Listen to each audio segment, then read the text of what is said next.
Bismillahirrahmanirrahim. Tentang hukum kuburan yang dibangun, dilepah, di keramik. Ini videonya pasti sangat panjang, lumayan. Oleh karenanya di reel nggak mungkin akan mencukupi, dan saya akan lanjutkannya di YouTube saya. Wa kuriha bina'un lahu. Hukumnya makruh membangun kubur. Hukumnya makruh membangun kubur ailil qabri. Ini kalau di dalam i'anahnya fi batinil ardi, artinya dibangun di dalam tanah. Kemudian au alaihi, atau dibangun di atas kubur. Di atas kubur di sini baik berupa wala farqa fihi, tidak ada perbedaan baik bangunannya berupa kubah ay baina kubatin au baitin au masjidin, baik bangunannya berupa kubah atau berupa ruangan atau berupa masjid atau selainnya. Ini selain ini ya bisa apa saja. Ini berdasarkan dari hadis Nabi di sini yang diriwayatkan oleh Imam Muslim. Naha Rasulullah Shallallahu Alaihi Wasallam, baginda Rasul telah mencegah ayu jasoso al qabru, apabila kuburan ini dilepah, disemen, di keramik, wa ayubna alaihi, dan juga dilarang untuk dibangun di atas kuburan. Bahkan Imam At-Tirmidzi ini memberikan tambahan wa ayuk ada alaihi, Nabi pun melarang apabila kuburan ini diduduki. Wa ayuk taba alaihi, dan juga Nabi melarang apabila kuburan ditulisi. Wa ayut to'a alaihi, dan dilarang apabila kuburan diinjak-injak. Nah, dari sini saya akan melanjutkan, karena ini harus didengarkan sampai tuntas biar nggak salah paham, biar nggak gagal paham. Hukum makruh membangun kuburan itu tadi bila hajatin, bila tanpa ada hajat. Gambaran hajat seperti apa?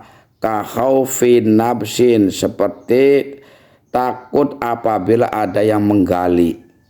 Au hafri sabun, atau takut apabila digali dirusak oleh hayawan buas. Au hadmi sailin, atau kena banjir atau dirobohkan oleh banjir. Jadi di sini hukum makruh apabila tidak ada hajat. Wa mahalu karohatil bina'i, dan hukum makruh membangun tadi ini yang perlu dipahami di sini ada pemilahan. Idza kana bimilkihi, apabila menguburnya itu di tanah miliknya sendiri. Jadi apabila seseorang mengubur mayit di tanah milik sendiri, apabila bangunannya lalu dibangun, dilepah, disemen, bila membangunnya tidak ada hajat, maka hukumnya makruh. Tapi bila ada hajat, wa kharaja bihi ma idza kanat hajatun fala yukrahu. Tapi apabila membangun kuburan di tanah sendiri, dan dibangunnya karena khawatir takut ada yang menggali, takut dirusak oleh binatang buas, takut kena rusak, kena banjir, maka hukumnya tidak makruh. Yang kedua, ini yang perlu dipahami terus. Fa in kana bina'u nafsil qabri bi ghairi hajatin mimma marra aw nahwa kubatin alaihi bi musabbalatin wa hiya ma'itada ahlul baladi adafna fiha urifa asluha aw musabbaluha amla aw mauqufatin haruma wa hudima wujuban. Ini perlu dipahami di sini.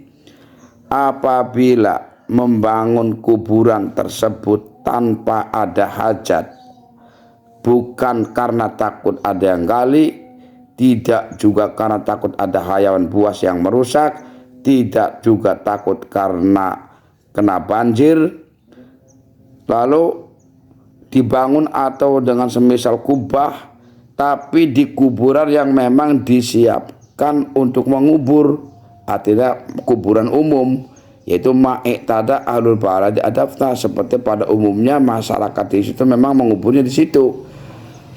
Urifa asluha musabbalu amla, baik tanah pekuburan yang disiapkan untuk kuburan umum itu diketahui asal usulnya dan disiapkan untuk kuburan atau tidak, atau tanah wakaf, maka hukumnya adalah haram. Ini haram tanpa ada hajat, hukumnya haram.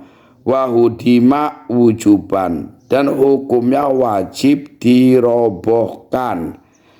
Li'annahu yata'abbadu ba'da in mihaqil mayiti, karena dengan cara kuburan dibangun-bangun seperti itu, ini kuburan menjadi awet.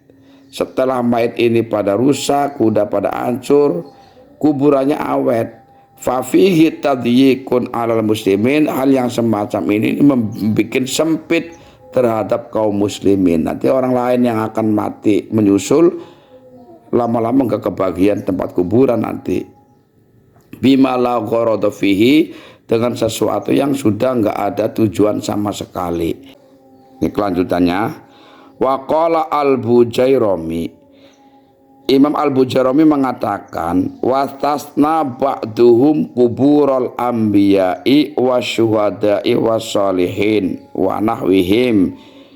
Imam al-Bujairami mengatakan, sebagian ulama yang mengecualikan hal tersebut di atas, kuburannya para nabi, kuburannya para syuhada, dan kuburannya orang-orang soleh dan semisalnya.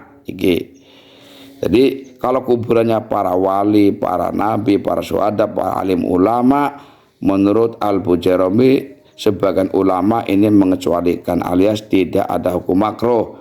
Naam kuburus sholihin ya juzu binauha, termasuk kuburannya orang-orang soleh, hukumnya boleh membangunnya. Walau bikubatin, sekalipun membangunnya dengan berbentuk kubah, tujuannya liihya izyarati wat tabaruki, karena untuk menghidupkan ziarah dan mengambil barokah. Sekian, terima kasih, mudah-mudahan bermanfaat. Bila mana ada kata-kata saya salah, atau saya salah baca, atau saya salah murad, mohon maaf yang sebesar-besarnya karena keterbatasan kepengetahuan saya. Terima kasih.